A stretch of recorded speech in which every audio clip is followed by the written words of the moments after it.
it would come as a surprise.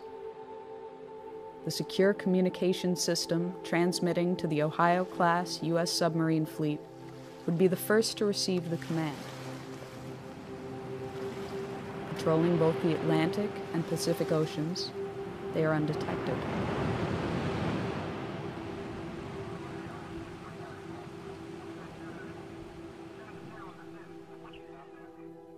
Fourteen of the 18 warships are equipped with 24 Trident missiles each, Trident 1s and Trident 2s. The remaining 4 are armed with 154 Tomahawk cruise missiles, which can be outfitted with nuclear warheads. The fleet as a whole represents half of the United States' strategic thermonuclear capability. A single Trident II missile is equipped with up to 8 nuclear warheads aboard a multiple independently targetable re-entry vehicle, or MIRV. A single W-88 warhead delivers the equivalent of 475 kilotons of TNT. In the case of a full deployment, the United States could unleash over 400 such missiles with between 6 and 8 warheads each.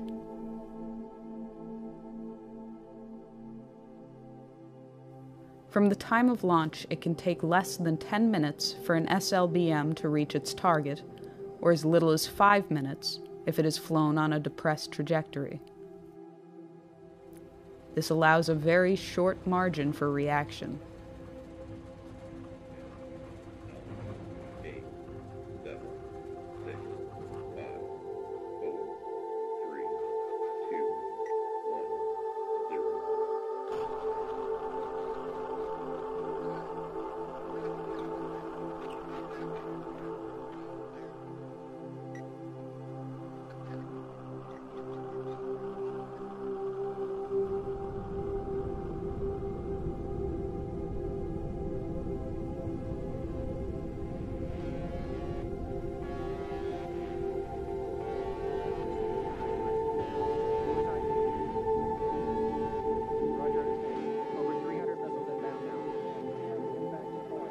Early warning radar systems in Russia, China, and elsewhere immediately detect the missile plume.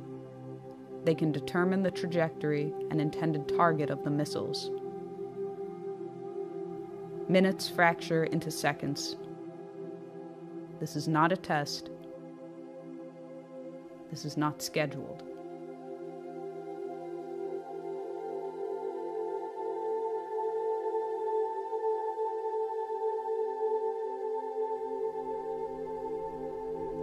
Russian nuclear command and control systems, carried over from the Soviet era, leave little time to opt out or delay a full-fledged response.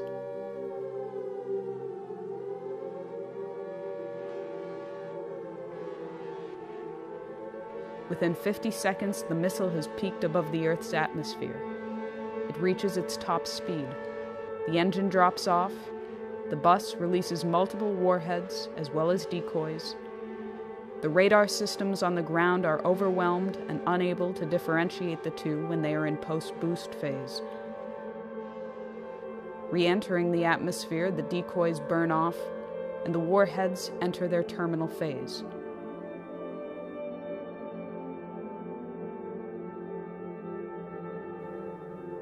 It will be less than 180 seconds before they touch down.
that goes off in full in the first shot. Now you have in the submarines, you have the warheads you have not yet discharged. Those go along the way as a second wave. After that, you're pretty much out of weapons. After which, most everybody is dead. Most logistical systems are dead, non-functional. You have a situation where the effect of this kind of firing creates a continuing effect which may go for several years. Now, instead of having one bomb, which is really it's a nuclear super bomb with thermonuclear implications. Now, imagine you have the same kind of thing or less, and you have not one big bomb. You have a whole barrage of such things. The exchange involves Russia. It involves China, which has a very significant thermonuclear arsenal. It implicitly involves India. It involves the United States. It involves the extermination virtually of Western Europe.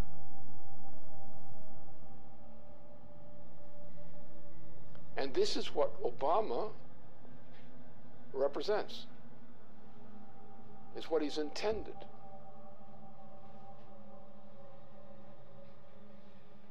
This is the end of civilization.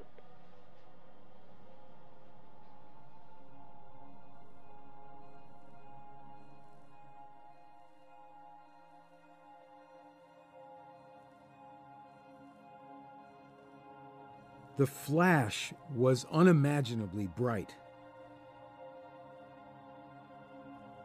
As the rain fell, the wind grew stronger and stronger, and suddenly, probably because of the tremendous convection set up by the blazing city, a whirlwind ripped through the park.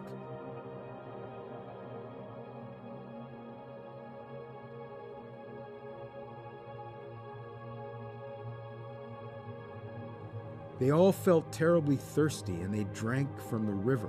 At once they were nauseated and began vomiting, and they retched the whole day. Others were also nauseated, probably because of the strong odor of ionization and electric smell given off by the bomb's fission. It was very crowded, and to distinguish the living from the dead was not easy, for most of the people lay still with their eyes open. You reached down and took a woman by the hands, but her skin slipped off in huge glove-like pieces. Those who had their faces upturned when the bomb went off, they were all in exactly the same nightmarish state. Their faces were wholly burned. Their eye sockets were hollow. The fluid from their melted eyes had run down their cheeks. Their mouths were mere swollen, pus-covered wounds, which they could not bear to stretch enough to admit the spout of a teapot.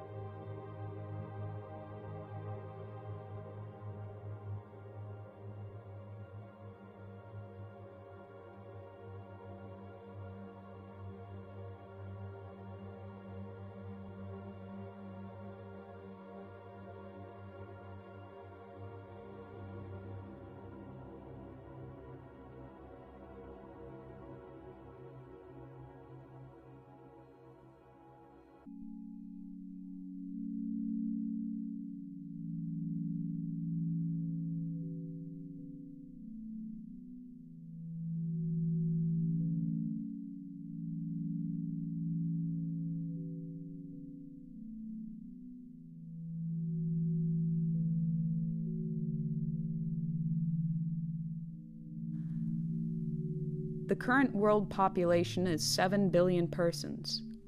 The current global nuclear arsenal is approximately 5,000 megatons. After a full nuclear exchange and the immediate loss of life at the points of direct impact and surrounding fallout zones, the ongoing environmental, climatic, and social consequences continue for years.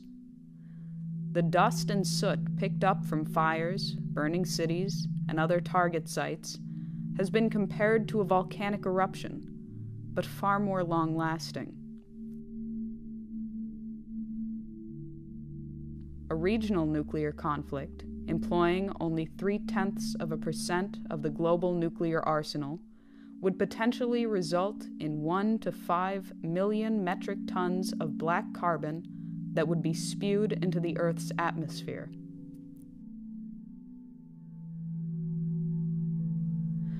A spring or summer attack, or an attack in the extended region of the subtropics, would inevitably cause the smoke injections to heat, absorbing shortwave radiation, and to rise.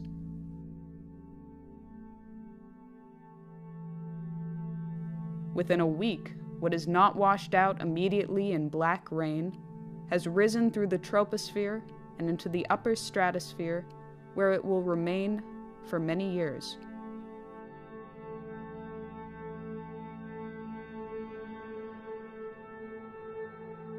The smoke cloud and the absorption of residual particles plunges global surface temperatures. While a regional nuclear exchange could result in global surface temperatures decreasing by 2 degrees Celsius, a large-scale nuclear conflict could alter these temperatures by -7 degrees or more. In the depth of the last ice age, some 18,000 years ago, the temperature difference from today was -5 degrees.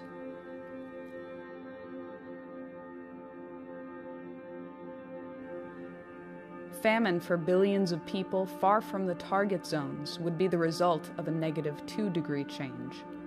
Growing seasons would be shortened by nearly 3 weeks, wiping out crops. A change in 5 degrees would sufficiently ruin Canadian agriculture entirely. If world grain reserves were not destroyed in the initial exchange, reserves would last for 71 days, with little, if any, means of transportation.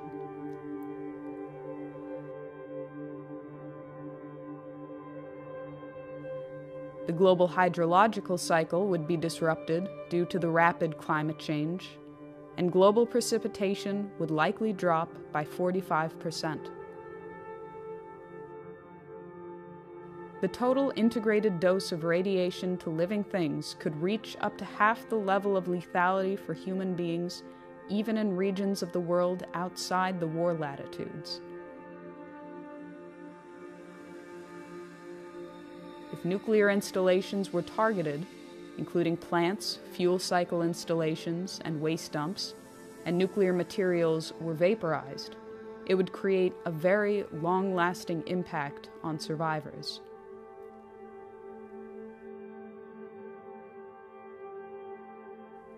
These are only the projected consequences, but it has been said that the effects of a nuclear war that cannot be calculated are just as important as those for which estimates exist. Both, however, are subject to very large uncertainties. These estimated consequences have, so far, survived the scrutiny of scientists in the East and West for the past 30 years.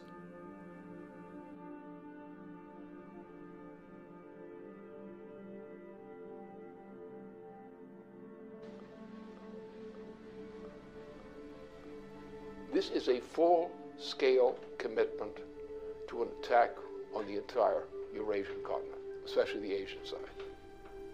And it's a military operation with a full panoply of every kind of weapon for general, essentially a nuclear warfare capability, with all components, submarines, various kinds of ships, a vast accumulation of U.S. troops in that whole region, with auxiliary side in. You're looking at World War III, and nothing less than that.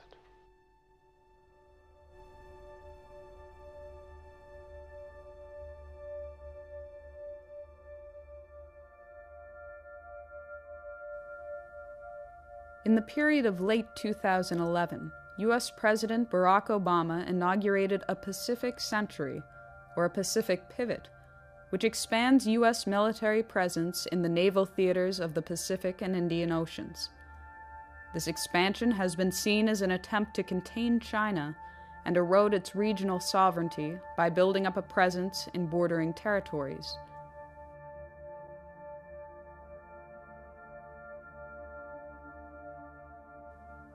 Barack Obama's rebalance to the Pacific includes plans that would take effect over the coming years to station 4 littoral combat ships in Singapore, to obtain increased U.S. access to the Australian naval base at Perth, and increase troop levels at Darwin to 2,500 troops. There are also plans to expand troops in South Korea to 28,500, to expand troop presence in Guam, the Philippines, Japan, and to maintain the forward deployment of U.S. aircraft carriers in that theater. China has responded to increased U.S. presence in the Pacific with the Area Denial Anti-Access Strategy, Chinese military measures to keep adversaries out of strategic territory bordering their country, in particular the East China Sea. In addition, the Pacific Strategy also includes a missile defense shield, which would be on the soil of South Korea, Japan, and Australia, targeting Asia and the Middle East. As a response to what was seen as an Asia-Pacific arms race, Chinese press indicated that to improve its security, China would upgrade its nuclear weapon capability. They would also develop offensive nuclear-powered submarines with ballistic missile capabilities sufficient to break the interception capability of the U.S. missile defense system. In the spring of 2012, there was further warning that an overarching missile defense system would force China to change its long-held nuclear policy, that China would revisit its policy of no first use and, if threatened, would consider an offensive nuclear strike. We've begun a review that will identify our most important strategic interests and guide our defense priorities and spending over the coming decade. So here's what this region must know.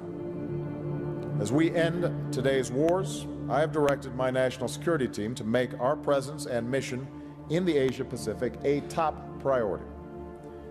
As a result, reductions in U.S. defense spending will not, I repeat, will not come at the expense of the Asia-Pacific. My guidance is clear. As we plan and budget for the future, we will allocate the resources necessary to maintain our strong military presence in this region.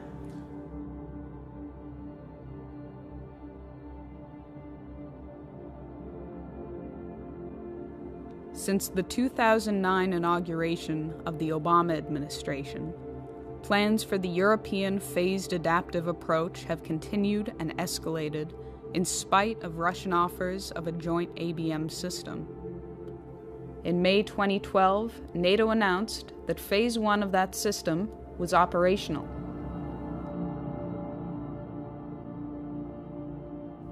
Phase 1 includes the deployment of ballistic missile defense systems along the perimeter of Russia. As part of Phase 1, the United States has deployed a missile defense radar to Turkey. As of March 2011, an Aegis ship with BMD capabilities was deployed to the Mediterranean Sea, where it currently maintains a presence. An agreement was reached with Romania to host a U.S. land-based BMD interceptor site. Agreements were also reached with Poland to host a similar site. The existing naval facility in Rota, Spain, also agreed to host 4 U.S. Aegis destroyers, each with BMD capabilities and equipped with Tomahawk missiles able to deliver both conventional and nuclear warheads.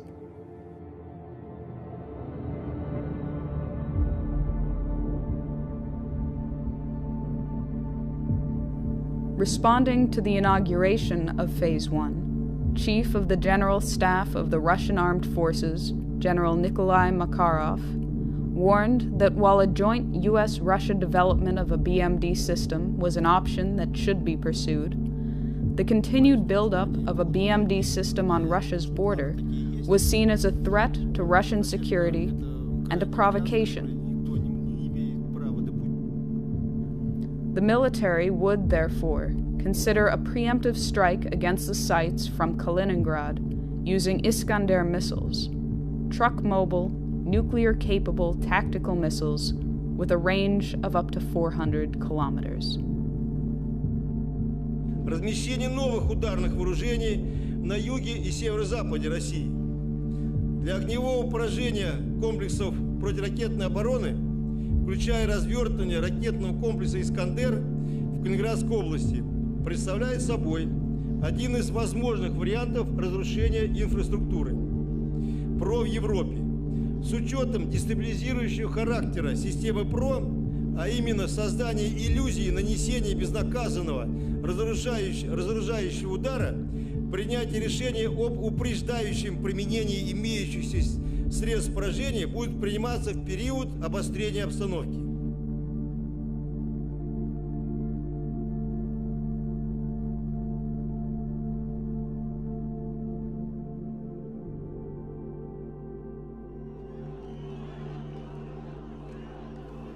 It was demonstrated at Brussels early in February 2012 that while Russia and China abstained from giving their support to UN Resolution 1973, they would forcefully draw the line on Syria and implicitly on Iran. That future interventions or regime change operations in violation of the United Nations' professed commitment to defend the sovereignty of all independent states would no longer be tolerated and would be countered by force if necessary.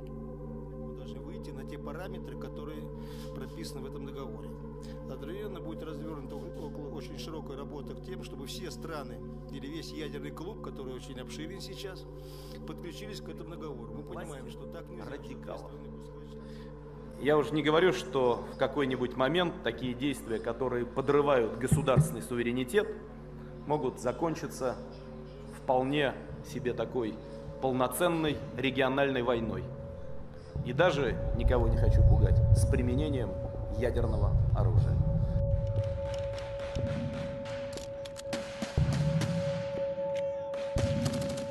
In a speech before the 18th General Assembly of the United Nations, President John Kennedy warned even little wars are dangerous in a nuclear world. Today it has been through the hardline preventive actions taken by the U.S. Joint Chiefs of Staff and the Russian military and political leadership that have held back the tides of a threatened international conflict. Simultaneous with these delays, the economic conditions in the transatlantic have deteriorated to the point of imminent breakdown, while the Eurasian region has enjoyed relative prosperity in comparison.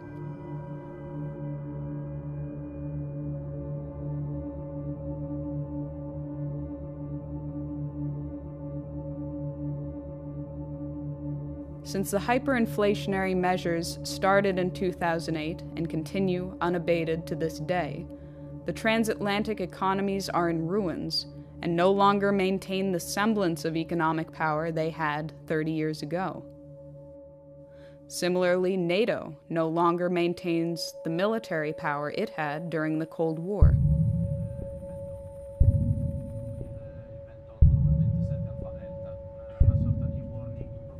Only the United Kingdom, France, and the United States, among the NATO countries, maintain their own nuclear arsenal. France is believed to have a nuclear stockpile of 300 warheads, and Britain maintains a stockpile of 225 with 160 active nuclear warheads. Britain, France, and the United States, after their cooperative mission to eliminate the Libyan head of state, are currently the most emphatic to end the regime of Bashar al-Assad in Syria, despite the line drawn by Russia. This enthusiasm from the West has taken the form of openly arming barbaric opposition groups. They've claimed the right to enforce humanitarian intervention policies of the type championed by Iraq War architect Tony Blair. And from the United States, President Obama is escalating the propaganda campaign to establish the pretext for a full-fledged U.S.-led military intervention into Syria and beyond. That a red line for us is we start seeing a whole bunch of chemical weapons moving around or being utilized. That would change my calculus. That would change my equation. If world war were the intention, a Middle East attack would immediately engage the world powers of Russia and China. Inevitably, the United States would employ the greatest assets of its nuclear arsenal. The trajectory of a ballistic missile launched from the Pacific Ocean or Atlantic Ocean, the normal patrol areas of the Ohio-class submarine, would most likely cross China or Russia, assuming the target to be somewhere in the Middle East or Asia in general.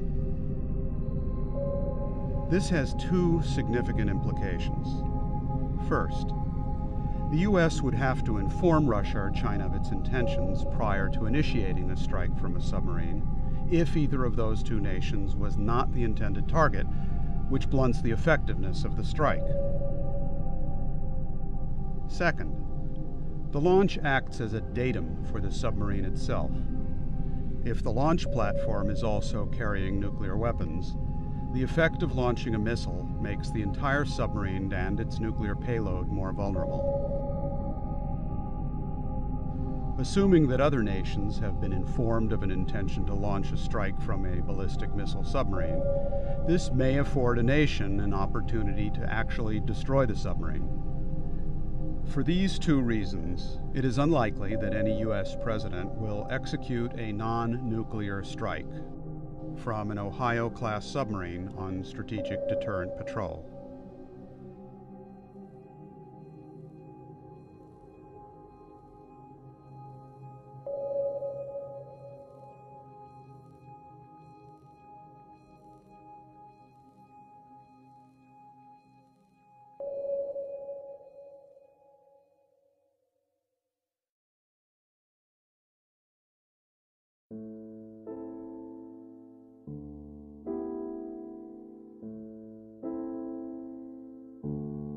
At the commencement of the August 1983 Erice Conference on the technological basis on which to build peace, Chairman Antonino Zikiki spoke of the consequences to humanity and the planet as a whole if a personality came on the scene foolish enough to provoke a worldwide thermonuclear confrontation. He warned that in history, fools have never been lacking. Sooner or later, in 10, 20, or maybe 100 years, a fool will come forth. When the fool appears on the scene, mankind will find itself with hundreds of millions of dead, with the ozone layer destroyed by 50%, with the average temperature of the planet lowered by at least 7 degrees. With an enormous amount of radioactivity about, and with mountains of ashes instead of the vast treasures accumulated in centuries of laborious and intelligent activity in all parts of the world. When dealing at the level of thermonuclear war, these decisions ultimately fall to the personalities of the heads of state involved.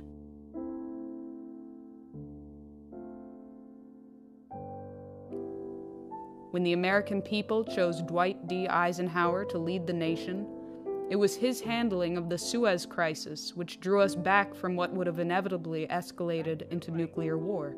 Is the language of atomic warfare.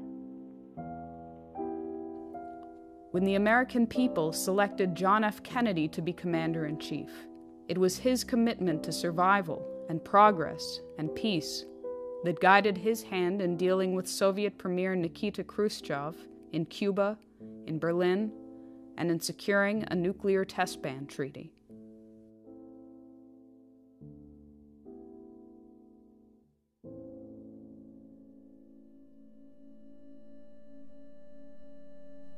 Today, the American people have chosen Barack Obama, who, at the earliest phase of his presidency, was already moving the apparatus into place that could and would trigger a worldwide nuclear holocaust.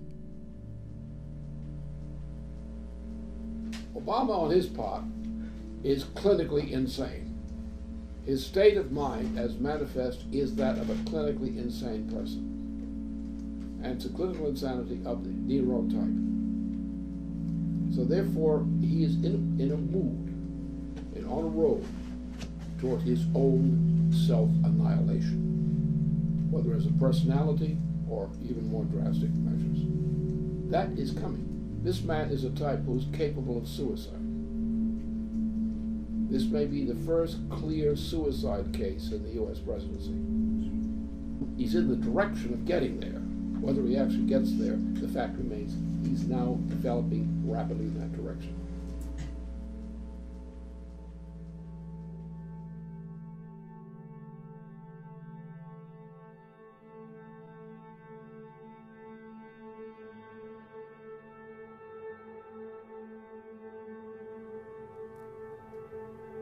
The American people will soon go to the polls to decide the next President of the United States.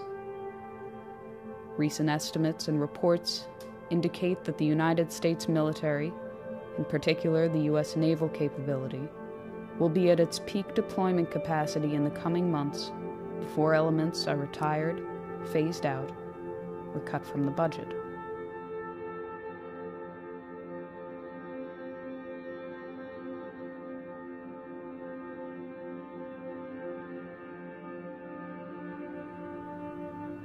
If ever there were a time to launch an attack, it would be now, in these coming months.